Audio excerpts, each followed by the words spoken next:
Անդրադառնամ մի քանի ելույթների, նախ պարոն Արշակյան, երբ հանգստության կոչ եք անում, ես էլ հակառակ կոչ եմ անում, անհանգստության կոչ եմ անում, որովհետև չի կարելի այս պայմաններում հանգիստ լինել կամ հանգստության կոչ անել մի քանի հիմնավորումներով։ Առաջին,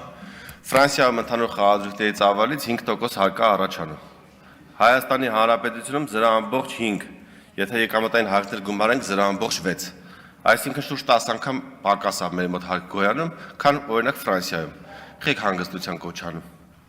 Ես գտնում եմ, որ մեր մոտ է պետք է այնքան հարկ գոյանա, ինչքան օրինակ Ֆրանսիայում։ Մեծ Բրիտանիայում մի հատ համախառն եկամուտն է հարկվում 21%-ով։ Դրանից հետո մի հատ է շահութահարկ կիրառվում 25% մեր 18-ի փոխարեն։ Նոր պարոն Բագրատյանը ասում է, որ կարող ենք քննարկենք շահութահարկը բարձրացնելու մասին հարցը։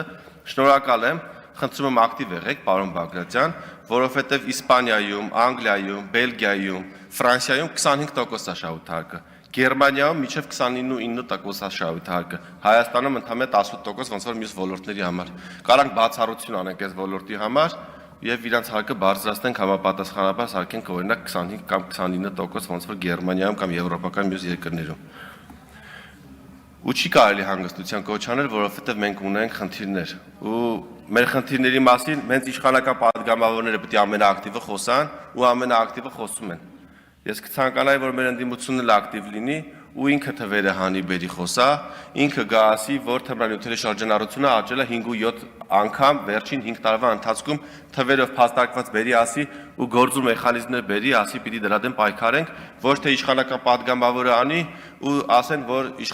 իշխանության մեջ թվեր կան կամ հակասություններ կան կամ իշխանության падգամավորը քննադատում է իշխանությանը։ Բա որ ընդդիմությունը չի քննադատում, ով քննադատի։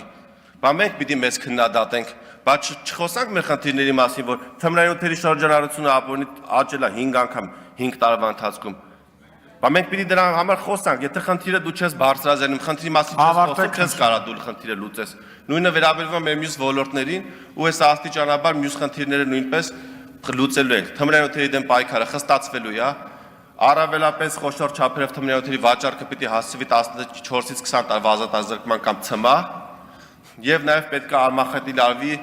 քրեական ենթամշակույթը սուսի գողական բարքերը Հայաստանի Հանրապետությունում, որովհետեւ սրանք իրար հետ հավասարաչափ վնաս են տալիս մեր պետությանը, խաղամոլությունը, սուտի գողական բարքերը ու թմրամոլությունը, որը պետք է արմատախիլ անենք, հարգելի ընդդիմություն, խնդրում եմ օգնել մեզ այդ հարցում, շնորհակալ եմ։